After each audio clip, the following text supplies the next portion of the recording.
ہے کہ اصل کہانی ہے کیا؟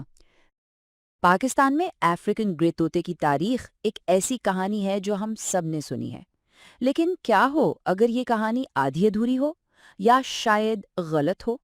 آئیے اس پرندے کی اصل چھپی ہوئی تاریخ کو جانتے ہیں، جو عام خیال سے کہیں زیادہ پرانی اور دلچسپ ہے۔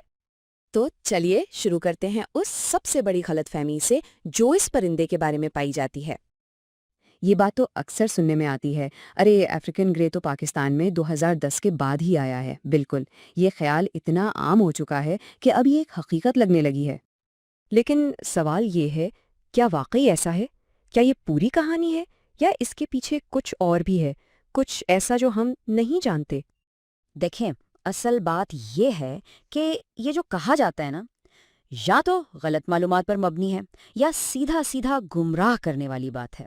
اصل کہانی کچھ بالکل ہی مختلف ہے۔ تو پھر سوال اٹھتا ہے کہ اصل کہانی ہے کیا؟ افریقی گرے کی پاکستان میں انٹری 2010 میں نہیں ہوئی، بلکہ اس کی شروعات ہوئی تھی کئی دہائیاں پہلے 1980s میں۔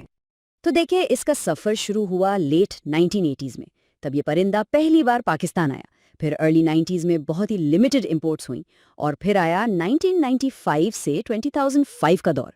یہ وہ وقت تھا جب یہ پرندہ صرف اور صرف ایلیٹ کلاس کا پالتو جانور تھا۔ اس زمانے میں یہ پرندہ عام مارکیٹ میں ملتا ہی نہیں تھا۔ ایسا نہیں تھا کہ کوئی جا کر خرید لے۔ اس کو رکھنے والے کون لوگ تھے؟ سفارتکار، بہت امیر تاجر، یا پھر نجی کلیکشنز اور چڑیا گھر۔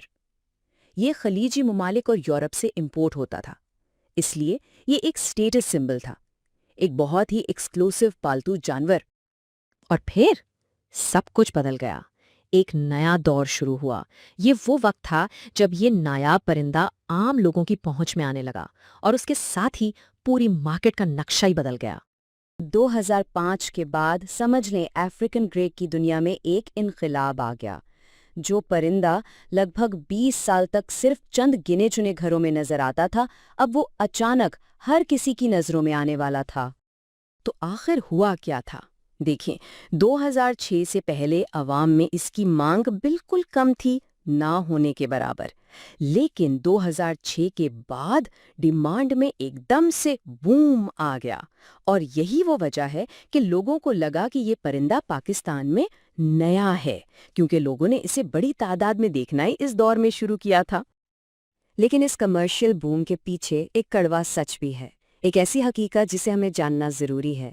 اس دور میں جو اتنی زبردست ڈیمانڈ تھی، اس کو پورا کرنے کے لیے زیادہ تر پرندے سیدھا جنگل سے پکڑ کر لائے گئے تھے۔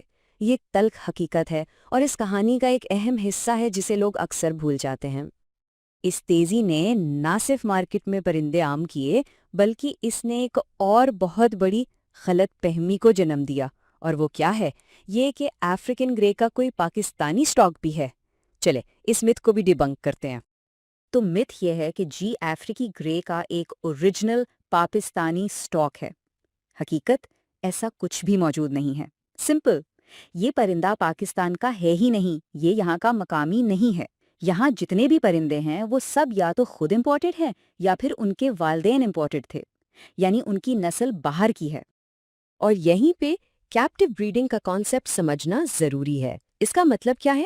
بہت سمپل، انسانوں کی نگرانی میں پرندوں کی افزائش نسل کروانا۔ تو ہاں، یہ پرندے پاکستان میں پیدا ہو رہے ہیں، لیکن اس کا مطلب یہ بالکل نہیں کہ یہ پاکستانی نسل کے ہیں۔ تو یہ تو تھی اس کی پوری تاریخ۔ اب آتے ہیں آج کے دور پر، آج کی مارکیٹ میں کیا ہو رہا ہے۔ پھر آیا 2013 کا سال، اور مارکیٹ نے ایک اور کروٹ لی۔ وائلڈ لائف کے قوانین سخت ہو گئے، جس سے امپورٹ کرنا افیکٹولی بند ہو گیا۔ نتیجہ کیا نکلا؟ ملک میں جو پہلے سے پرندے موجود تھے، ان سے لوکل کیپٹیو بریڈنگ شروع ہوئی۔ اس سے ہوا یہ کہ سپلائی بہت لمیٹڈ ہو گئی، اور ہم سب جانتے ہیں جب سپلائی کم ہوتی ہے اور ڈیمانڈ زیادہ، تو غلط معلومات اور سکیمز بڑھ جاتے ہیں۔ اور اس پوری بحث کا، اس پوری تاریخ کا اگر کوئی نچوڑ ہے تو وہ اس ایک جملے میں ہے: پرندہ ہمیشہ سے یہاں تھا، عام آدمی کی جو رسائی ہے وہ نہیں ہے۔ یہ ہے اصل حقیقت جو اس پرندے کی پوری کہانی بیان کر دیتی ہے۔ تو یہ پوری کہانی ہمیں ایک بہت اہم سوال کے ساتھ چھوڑ جاتی ہے.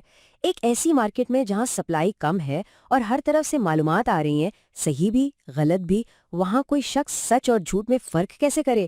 یہ سوچنے کی بات ہے.